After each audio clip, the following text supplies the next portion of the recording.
lulusan UGM langsung lanjut ke UI.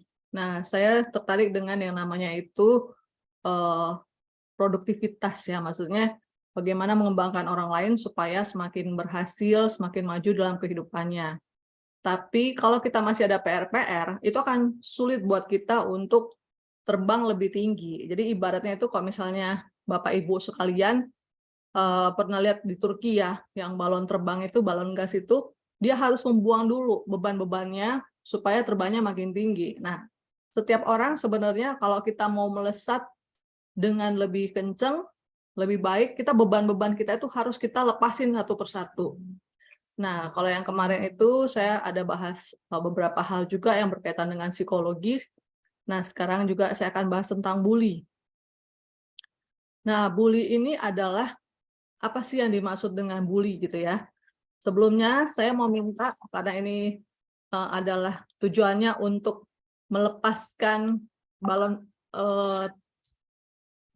kantong-kantong pasir di diri kita gitu ya, supaya kita bisa terbang tinggi.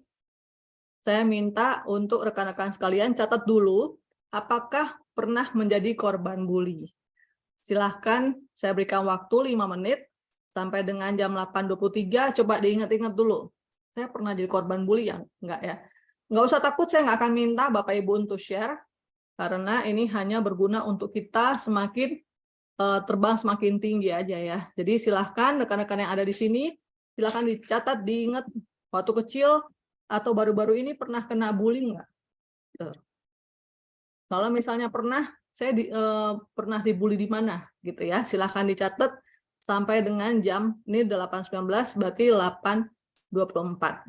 Terima kasih.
Oke, sudah jam 8.24, saya lanjutkan ya. Jadi bully itu saya sudah share di di chat.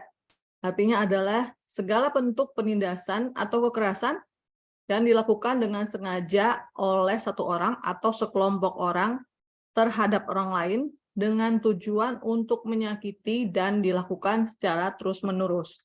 Kalau kita perhatikan bahkan sampai hari ini ya, saya barusan aja sebelum acara ini saya melihat ada berita di mana seorang perempuan itu dibully oleh sekelompok kumpulan orang yang dari perguruan pencak silat gitu ya.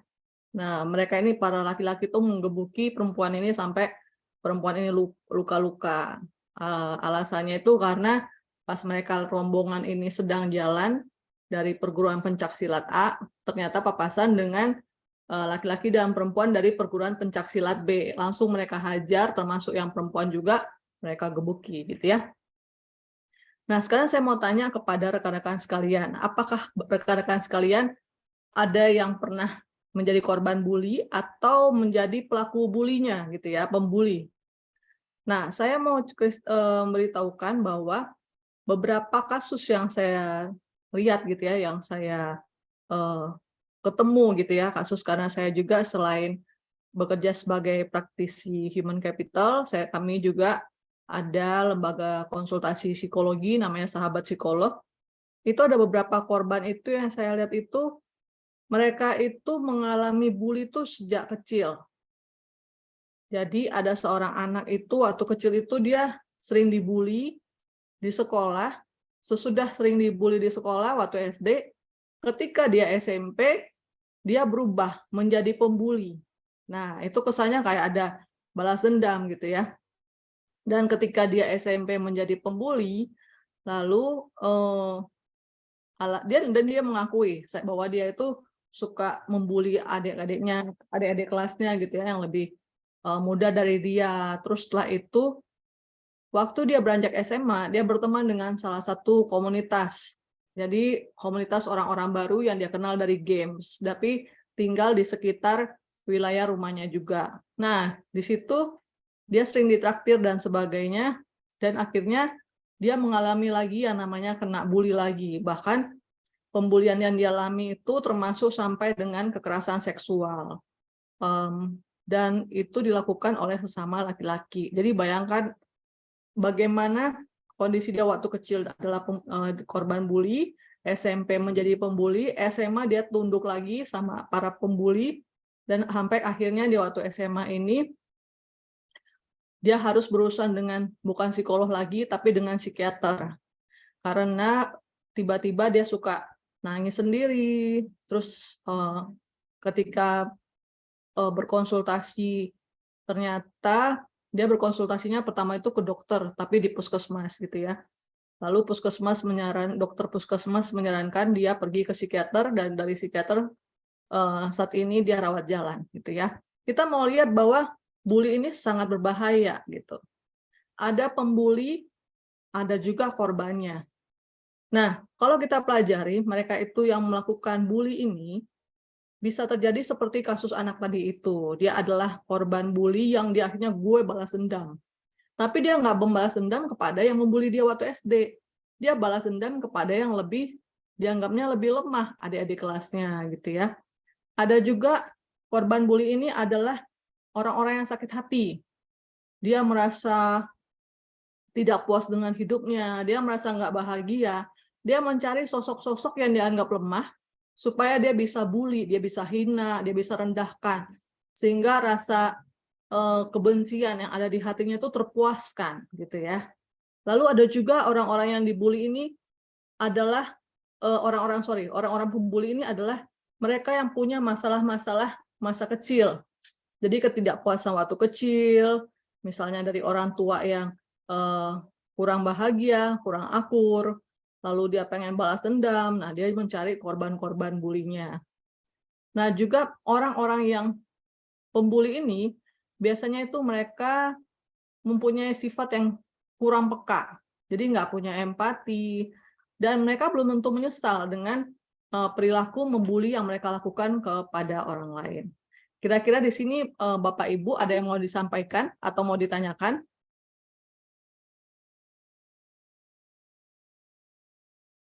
Kalau tidak ada, saya akan lanjutkan. Nah, berdasarkan penelitian, ternyata paling banyak itu mereka yang menjadi korban bully itu awalnya adalah korban-korban bully di rumah. Jadi Bapak dan Ibu silakan dicek kalau misalnya sudah punya anak. Bagaimana cara Bapak Ibu ketika membesarkan anak gitu? Apakah anak suka dilecehkan, diketawain, dibully gitu ya? Saya kemarin itu nonton video di medsos, ada seorang ibu yang dia punya anak bayi. Jadi anak bayinya ini lagi duduk terus ketemu dia gitu kan, anak bayi kan kalau lihat orang tuanya biasanya senyum gitu ya. Anak bayinya senyum tapi sama dia dicolek-colek sampai anak ini akhirnya nangis. Tapi anak ini nangis dia ketawa. Nah, hati-hati Bapak Ibu. Itu bukan maksudnya melucu ya. Itu sejak kecil anak itu sudah dilakukan bully oleh orang tuanya.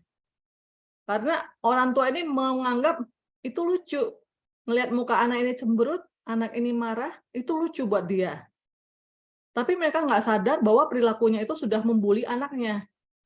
Nah, masalahnya apa? Anak itu tidak punya kemampuan untuk menyesuaikan diri seperti orang dewasa. Kalau orang dewasa itu kemampuan menyesuaikan dirinya mungkin sejuta cara ya. Kita ketemu si A, cara kita bicara seperti ini. Ketemu si B, cara kita bicara seperti itu gitu ya. Tapi kalau namanya anak kecil, dia itu kemampuan penyesuaian dirinya kurang. Jadi ketika anak itu dibully di rumah, dia akan beradaptasi dengan cara bagaimana orang tuanya memperlakukan dia. Dicolek terus nangis, terus orang tua ketawa gitu kan. Dicolek lagi terus disengaja dibikin supaya nangis gitu, didorong-dorong gitu terus dia nangis. Akhirnya dia akan menganggap bahwa itu adalah hal yang wajar buat dia kalau dia dibully. Nah, Bapak Ibu bayangkan ketika dia di rumah sudah merasa terbiasa dibully, menganggap hal yang wajar ketika dibully dan merasa dicintai ketika dibully, dia keluar rumah dengan cara berpikir yang seperti itu. Apa yang terjadi?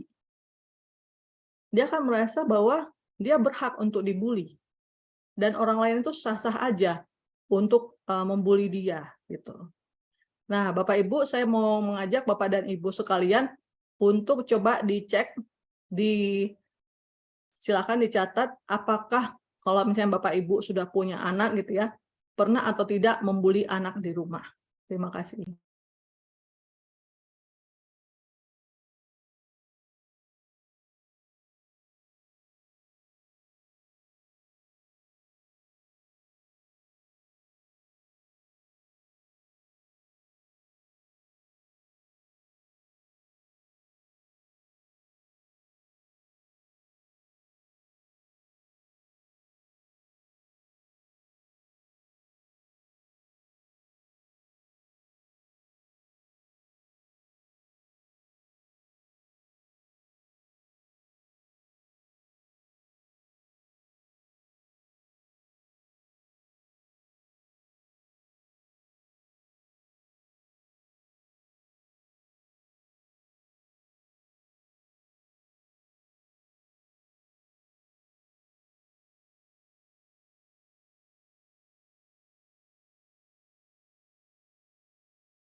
Baik, Bapak dan Ibu, saya lanjutkan ya. Jadi kalau misalnya seorang anak, kalau misalnya kita lihat mereka yang adalah korban bully itu, biasanya mereka itu terbiasa untuk dibully di rumahnya.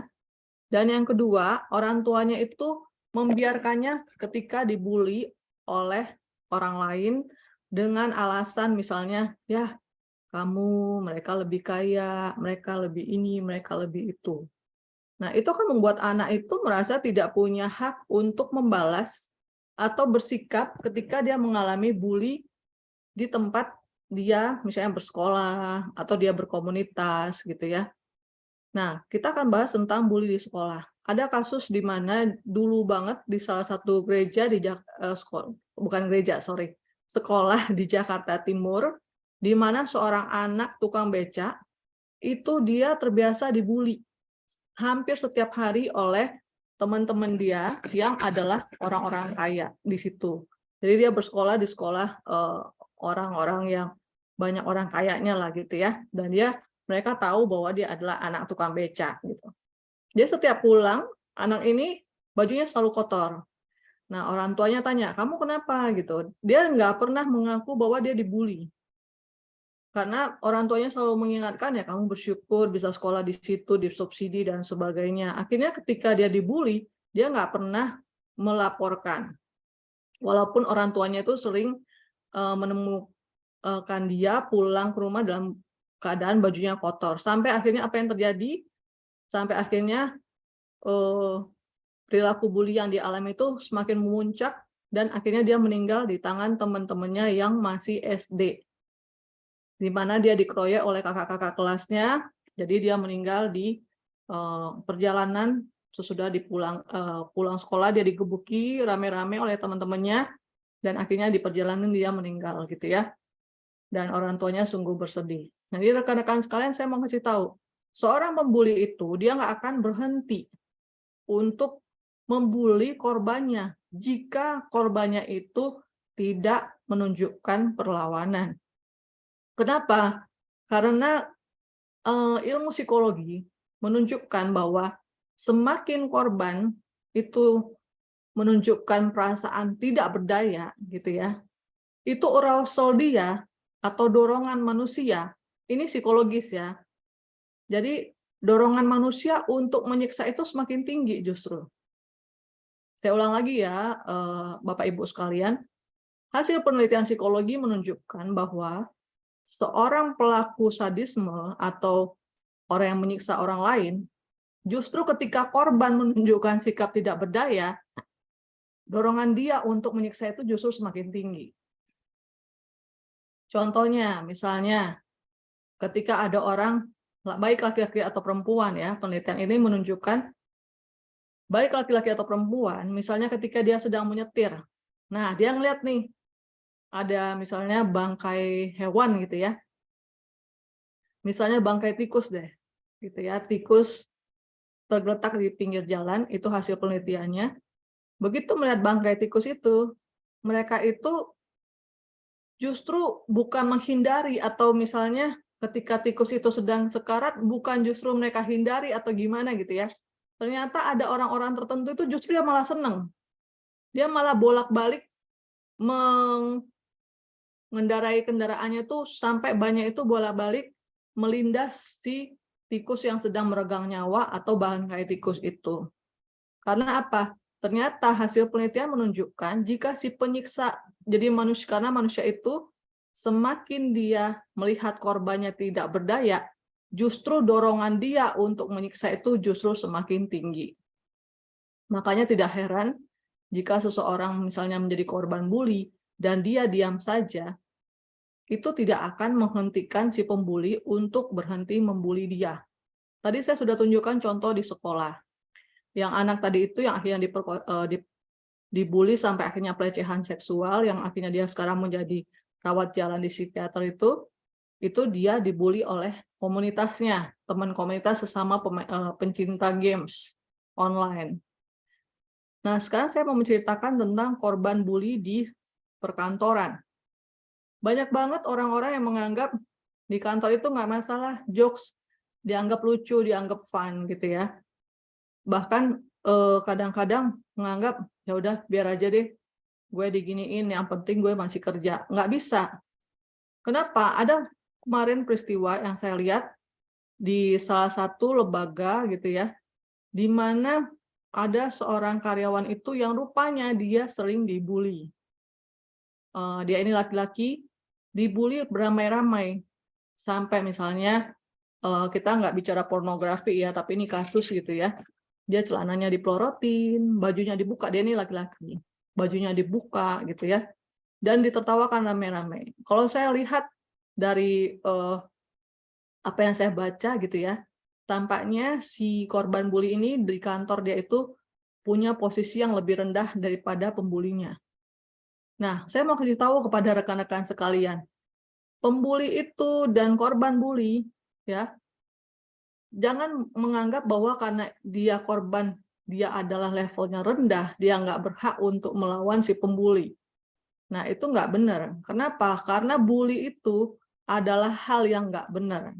Itu adalah hal yang menyakiti, apalagi secara fisik, misalnya bahkan kata-kata penghinaan gitu ya. Itu adalah hal yang nggak benar dan tidak boleh menganggap, "Nggak apa-apa deh, gue cuma rendahan, terus biar aja dibully seperti ini." Karena saya sudah sampaikan, pembuli itu semakin dia diem, didiamkan, korban tuh diem, arousal-nya makin naik.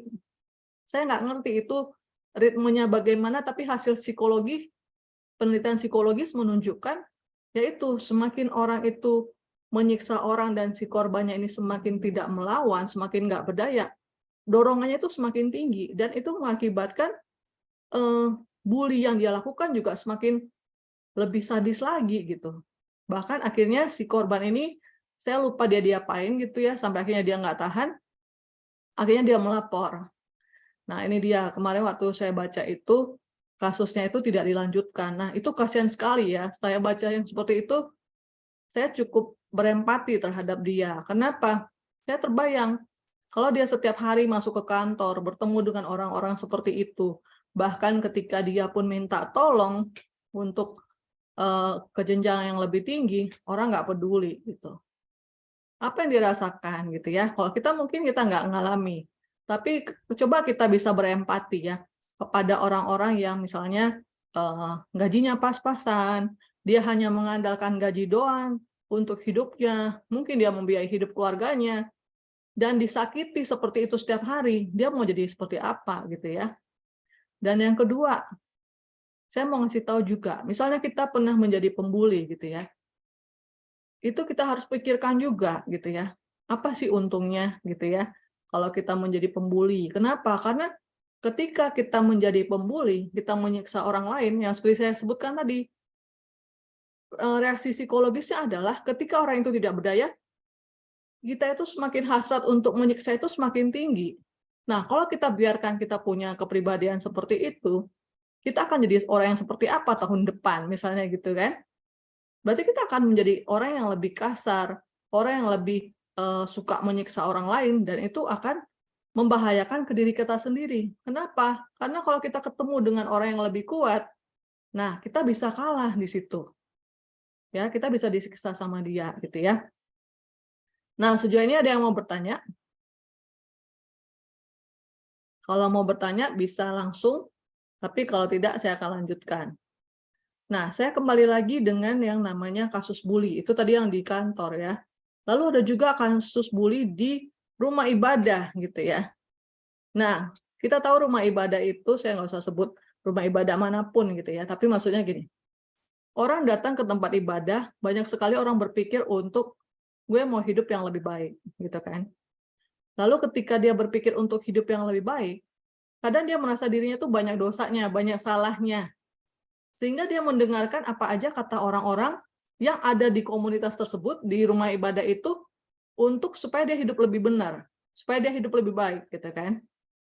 Tapi dia nggak bisa juga memilih orang yang benar-benar mengatakan yang benar tentang dia gitu. Jadi harus bisa dibedakan antara kritik dengan atau saran yang membangun dengan bully itu harus bisa dibedakan. Kalau yang namanya kritikan atau saran yang membangun itu tujuannya itu positif, tujuannya untuk kita semakin lebih baik. Tapi kalau misalnya bully itu adalah hinaan demi hinaan yang dia bisa terima tiap hari ketika dia datang ke komunitas tersebut. Nah, ketika misalnya kita bertemu dengan orang gitu ya, yang dia sedang berpikir untuk jadi orang yang lebih baik gitu ya, kita harus belajar juga untuk bisa ngecek.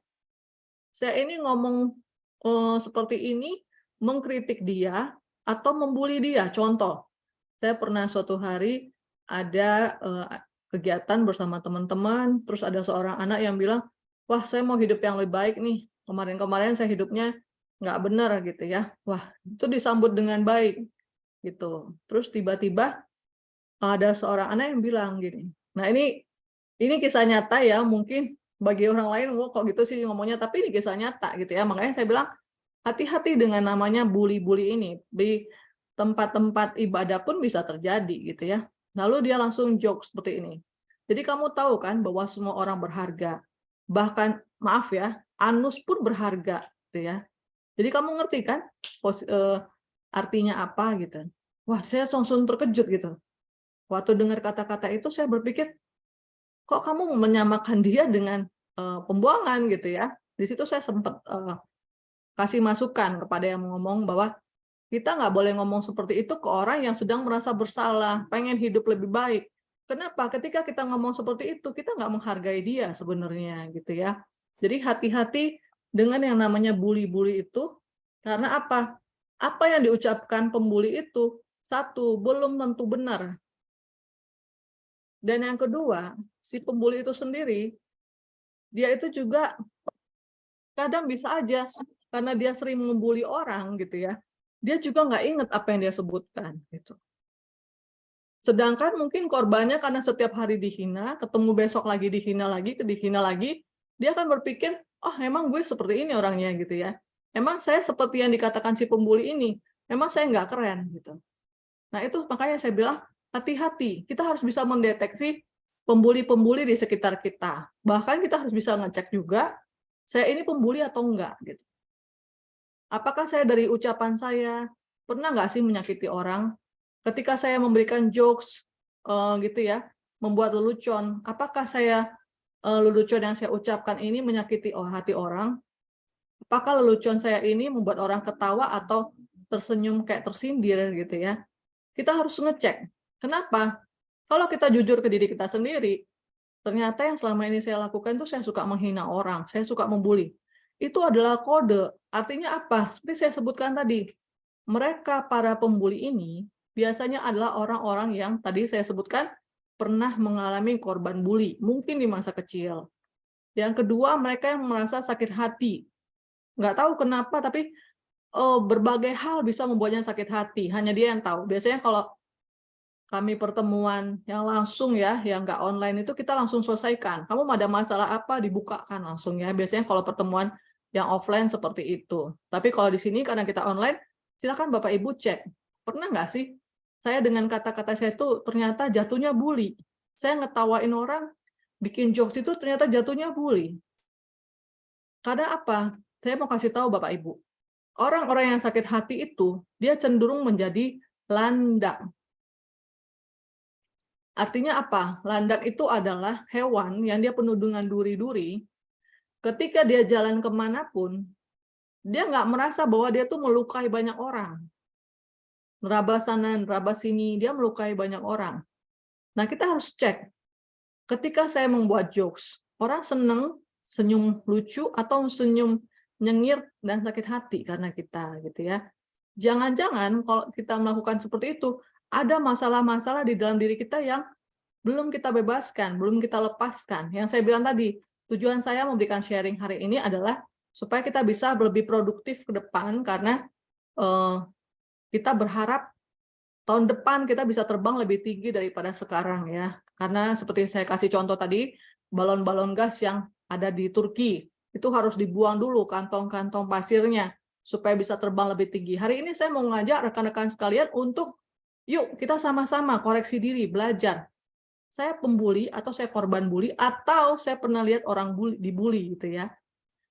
Nah, selanjutnya mereka yang pelaku bully ini biasanya mereka punya inner child problem. Mungkin juga dia biasa melihat bapaknya membuli ibunya, lalu melihat mamanya mungkin membuli kakaknya, atau sebaliknya gitu ya, kakak membuli adiknya. Nah, itu dia membawa hal itu keluar ya, dan menganggap bahwa ya sah-sah aja berperilaku seperti itu. Atau dia yang saya bilang tadi itu, sejak kecil dia biasa diperlakukan menjadi korban di rumah, ditertawain, setiap ngomong dilecehin, ya kamu dianggap nggak mampu. Jadi dia merasa, oh ya memang inilah levelnya saya ya. Jadi rekan-rekan sekalian, di sini saya mau ngajak rekan-rekan sekalian untuk mulai mengecek gitu ya. Saya pernah dibully atau enggak? Saya pernah membuli orang lain atau enggak? Atau ada enggak orang yang saya lihat dibully oleh orang lain gitu ya.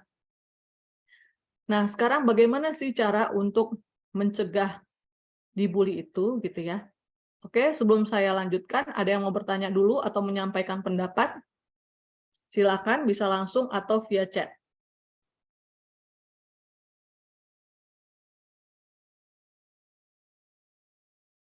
Kalau tidak ada, saya lanjutkan. Bagaimana sih cara menghadapi pembuli? Yaitu satu, harus dimulai dari rumah. Kalau misalnya kita punya anak yang eh, tanpa sengaja ya, mungkin ya saya bilang tadi, orang tua ngerasa lucu lihat anaknya dicubit dikit nangis, malah ih lucu banget kalau lagi nangis imut-imut gitu ya. Hati-hati, dia akan menganggap bahwa dia berhak untuk dicubit sampai nangis di luar rumah. Karena apa? Rumah itu adalah organisasi terkecil. Disitulah anak belajar beradaptasi dengan lingkungan luar. Bagaimana dia beradaptasi di rumah, itu akan dibawanya keluar. Sayangnya di rumah kita nganggap dia lucu karena kita sayang, karena kita cinta, kita cubit. Misalnya ya, ini saya bilang nggak benar ya, dicubit terus dianggap lucu. Tapi di luar, dicubit, dia nangis, bukan dianggap lucu, tapi dianggap kamu pecundang. Dia akan dianggap cocok untuk dibully gitu ya. Jadi saya harus ingatkan lagi bahwa yang pertama itu harus stop bully dari rumah. Bagi Bapak Ibu yang punya anak misalnya ya, atau malah di rumahnya mohon maaf jadi korban bully nih.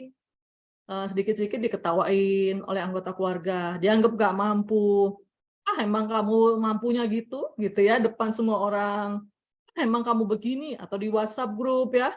Zaman sekarang itu ada keluarga-keluarga punya WhatsApp grup, terus dihina, ah, kamu memang begini, dihina. Kalau Bapak Ibu menganggap itu hal yang biasa dan it's okay, saya mau ngasih tahu bahwa hati-hati.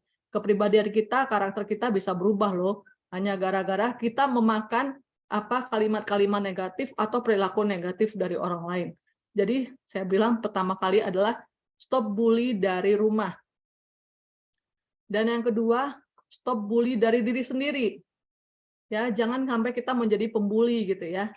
Dan ketiga, nggak usah mau dibully gitu. Dan keempat adalah belajar untuk menghargai diri sendiri. Jadi waktu kecil, misalnya anak waktu kecil gitu ya, di rumah kita sudah bisa ingatkan gitu. Saya punya ponakan ya, waktu dia masih SD, dia itu anak yang pintar, nomor 1 di kelasnya. Nah, tapi setiap dia mau berdiri gitu, dia kan perempuan ya, ada anak laki-laki yang suka itu setiap dia berdiri tuh resleting roknya itu selalu dibuka gitu. Jadi setiap dia berdiri dibukain roknya, setiap dia berdiri dibukain roknya gitu ya. Mungkin bukan pornografi, tapi itu lebih ke membuli, menghina supaya diketawain gitu. Yang diajarkan adalah kamu harus melawan, nggak boleh dibiarkan. Jadi ingat ya, pembuli itu bukan teman, apalagi saudara gitu ya. Gue nggak apa-apa, gue adalah orang yang baik, dia suka membuli aku dan dia saudaraku. Kecuali kalau memang saudara kita pembuli ya. Tapi kalau misalnya dia bukan keluarga kita, ingat pembuli itu bukan teman. Dan pembuli itu bukanlah bagian yang harus kita masukkan ke dalam keluarga inti kita. Kecuali kalau memang yang suka membuli itu adalah abang kita, kakak kita. Mau gimana pun dia adalah anggota keluarga ya. Jadi yang saya bilang tadi, dia bukan teman, dia bukan keluarga. Jadi belajar untuk menghargai diri sendiri. Nah, selanjutnya bagaimana Bu kalau memang pembuli itu ada di komunitas saya? Ya, kita harus menjaga jarak dengan dia. Itu caranya. Jadi caranya ketika misalnya lagi kumpul gitu ya, di komunitas, terus ada yang terbiasa membuli gitu ya. Saya kadang-kadang ketemu orang yang kalau saya bilang tuh mencoba ya, mencoba membuli gitu ya. Misalnya saya lagi ngambil makan, terus di suatu acara keluarga, terus tiba-tiba ada anak tuh dia sengaja, hey, hey, didorong-dorong gitu ya. Kalau kita menyambut dia dengan ikut berantem atau ikut marah, berarti kita sudah menurunkan level ketenangan kita tuh sama dengan dia gitu. Cukup paham di sini rekan-rekan sekalian maksud saya? Jadi kalau kita bertemu dengan orang yang pengen membuli kita, itu sebenarnya mereka itu punya level emosi itu di bawah kita. Jadi kita harusnya punya level ketenangan itu di atas dia. Karena orang pembuli itu hanya tujuannya itu membuat kita itu terganggu kenyamanan secara emosi supaya selevel dengan dia. Itu maksud saya. Cukup jelas Bapak Ibu sekalian. Jadi caranya ketika Bapak Ibu lagi berada di level ketenangan yang seperti ini, muncullah pembuli gitu ya, untuk menjatuhkan, apakah mempermalukan atau menertawakan, tujuannya intinya negatif. Jangan pernah mau atau nggak usah pernah mau turun selevel dengan dia. Caranya gimana turun selevel dengan dia? Adalah dengan balas balik, berantem, marah, merasa terhina. Enggak. Cara menghadapinya adalah bersikaplah elegan. Karena si pembuli itu, dia itu berada tuh di bawah emosi, kestabilan emosi daripada si pembuli, si korban sebenarnya. Jadi Bu, kalau misalnya dia mau membuli kita, apa yang kita lakukan? Cukup kita lihat gitu ya, kita tatap matanya, dan setelah itu tinggalkan. Kenapa? Karena dia nggak selevel dengan Bapak Ibu. Kalau dia mau membuli itu, dia hanya pengen menurunkan derajat Bapak Ibu. Supaya emosinya itu bisa dipermalukan, supaya emosi Bapak Ibu terpancing, supaya nanti begitu Bapak Ibu membalas, dia bisa ngeluarin kantong-kantong sampah dia menghina-hina Bapak Ibu gitu ya. Dan akhirnya malah akan menjadi selevel dengan dia. Makanya saya bilang cara untuk mencegah dibully adalah pandang wajahnya, tatap wajahnya, tapi ingat ekspresi itu datar. Ekspresi datar itu bagaimana, Bu? Gitu ya. Ekspresi datar itu kalau secara psikologis kita cuma seperti ini. Gitu ya. Atau mau senyum juga silakan, tapi serius gitu ya. Pandang aja matanya gitu. Kenapa? Saya sudah katakan tadi, hasil penelitian psikologis menunjukkan bahwa ketika orang yang mau menyiksa orang lain atau pembuli itu mau menyiksa orang lain, ketika orang tersebut itu dia menunjukkan tidak berdaya, justru dorongan dia untuk menghina, menyiksa, membuli itu makin tinggi. Tapi ketika si korban atau calon korban menunjukkan perlawanan gitu ya, menunjukkan tidak takut, itu justru dorongan dia untuk membuli semakin berkurang, justru akan menurun gitu ya. Jadi caranya ketika menghadapi pembuli adalah pandang saja wajahnya dengan ekspresi datar, dengan wajah serius, lalu tinggalkan gitu ya Bapak Ibu ya. Jadi itulah cara untuk menghadapi si pembuli. Nah, oke, Bapak Ibu sekalian, ada yang mau ditanyakan sejauh ini?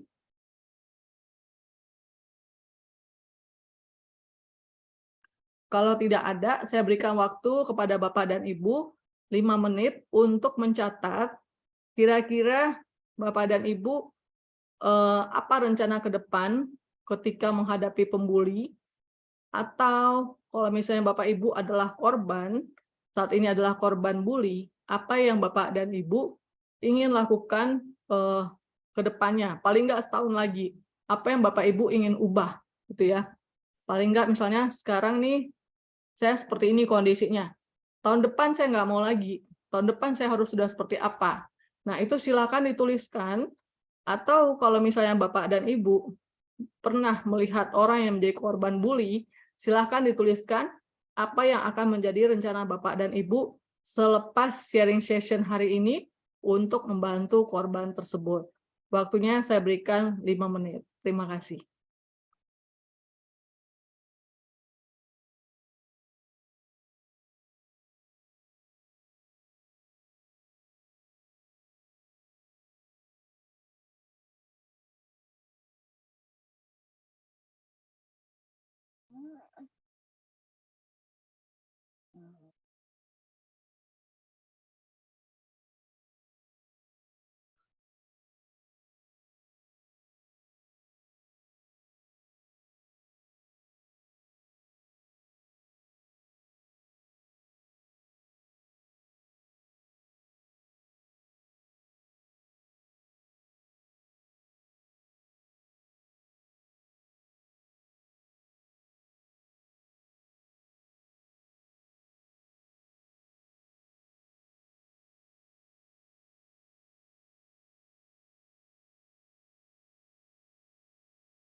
Baik, rekan-rekan sekalian, kesimpulannya saya tutup.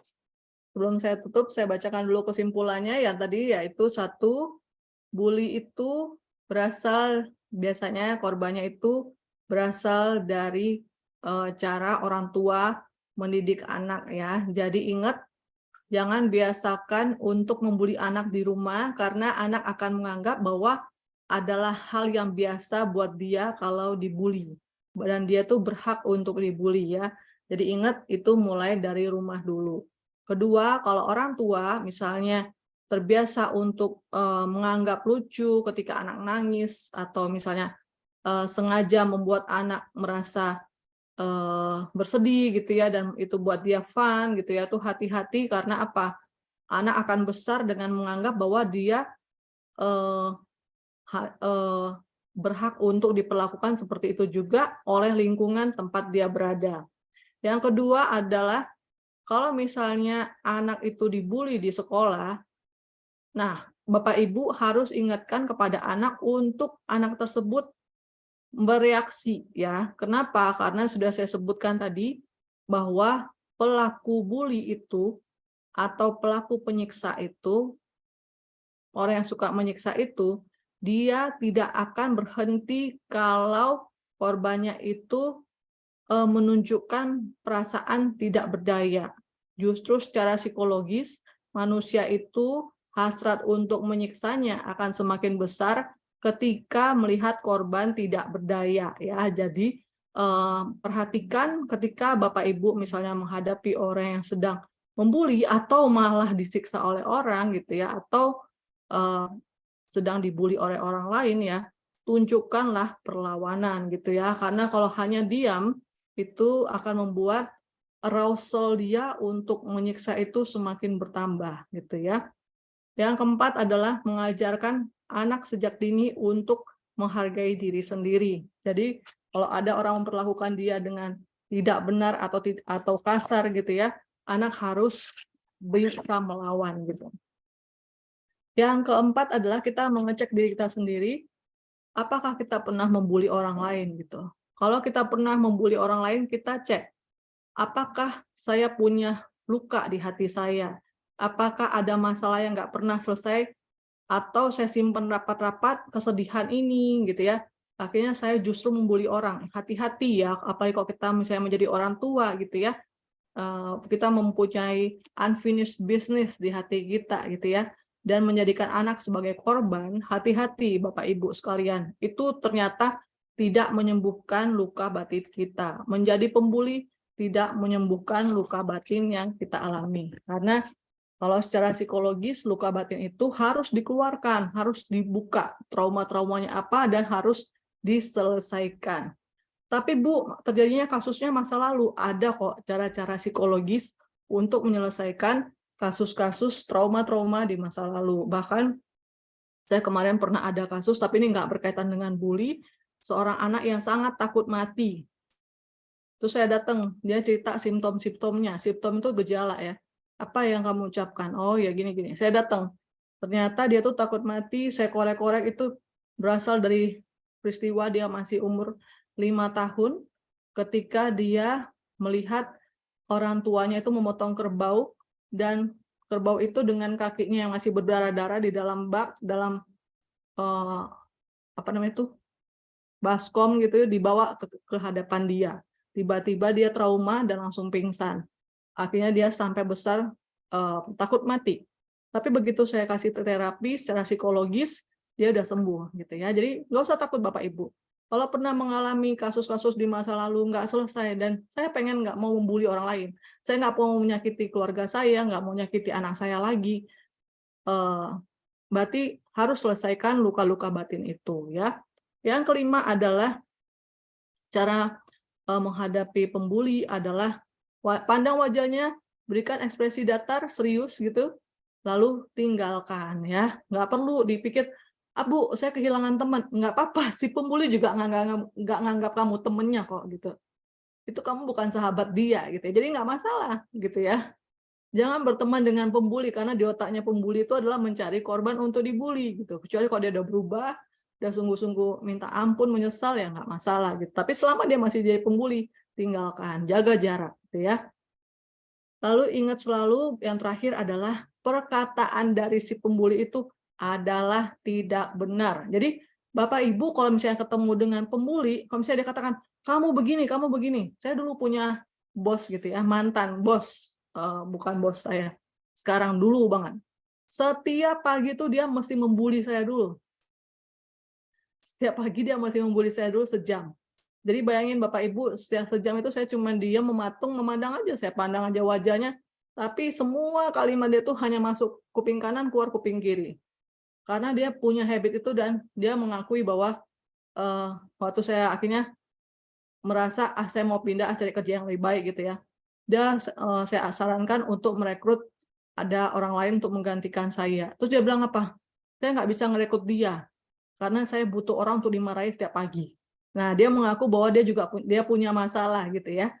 Dan dia bilang, saya heran lihat kamu, saya ngomongin apapun kamu nggak pernah merasa apa namanya itu, saya nggak masukin ke hati soalnya ya. Jadi kamu itu nggak merasa tersinggung, nggak merasa cara kerjamu jadi berubah gitu ya. Jadi ingat Bapak Ibu, apapun kalimat si pembuli itu nggak benar gitu ya, bukan belum tentu. Itu tidak benar. Kadang-kadang dia tuh membuli itu karena memang kalau yang mantan bos saya itu dia cerita, dia tuh sibling rivalry, punya masalah dengan saudara-saudaranya yang perempuan juga. Jadi dia anak tengah, kakaknya perempuan, adiknya perempuan, terus orang tuanya bercerai. Jadi mereka selalu saingan di rumah. Jadi ketemu dengan saya, mantan bos saya itu perempuan, selalu menghina saya segala hal. Padahal apa yang saya kerjakan itu dia minta saya memberikan 6.000 data pelamar, Tuhan berikan saya itu 12.000 data dengan cepat dalam jangka waktu yang nggak sampai deadline gitu ya. Tapi dia setiap hari tuh mesti membuli dulu 1 jam. Dan dia bilang, saya tuh butuh orang untuk dimarahi setiap hari 1 jam. Nah, ingat Bapak Ibu, ketika menghadapi pembuli, selalu saya ingatkan, miliki hati yang punya anti gores. Jadi nggak cuma handphone kita punya anti gores, tapi hati kita juga punya anti gores. Dan omongan-omongan dari si pembuli, jangan dikunyah. Hari ini ketemu, misalnya kayak amit-amit ya, kayak saya dulu punya bos kayak gitu, saya nggak pernah tuh omongan dia tuh saya kunyah, masukin, pikirin, besok berangkat lagi, enggak. Jadi saya hanya tahu apa yang dia omongin itu nggak benar, masuk kuping kanan, keluar kuping kiri gitu ya. Karena dia tuh membuli saya dari ujung kepala sampai ujung kaki, terus mencoba membuli saya itu dari pekerjaan saya semua gitu ya.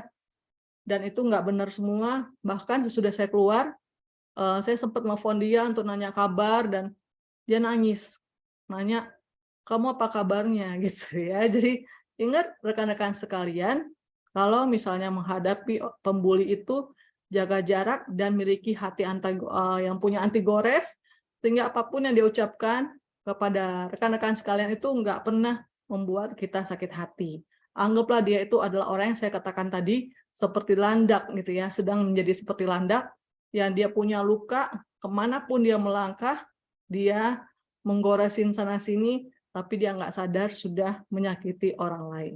Dan selanjutnya adalah kalau menghadapi orang seperti itu, yang ketujuh adalah maafkan. Karena apa? Setiap orang harus fokus pada pertandingan hidupnya masing-masing, dan kita harus fokus pada apa yang menjadi tujuan hidup kita ke depan gitu ya.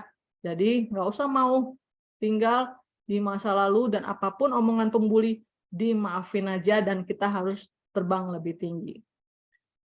Demikian Bapak Ibu sharing malam ini, semoga memberikan manfaat kepada Bapak dan Ibu sekalian. Kalau ada yang mau ditanyakan silahkan bisa japri saya.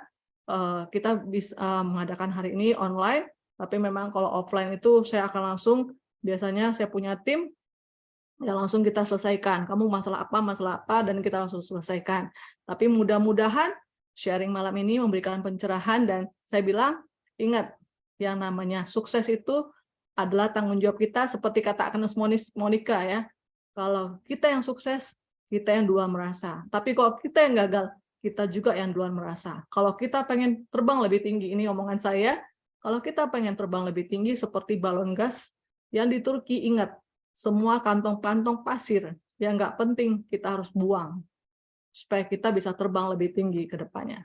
Terima kasih buat kehadirannya malam ini. Sampai ketemu lagi di sharing session berikutnya. Selamat malam.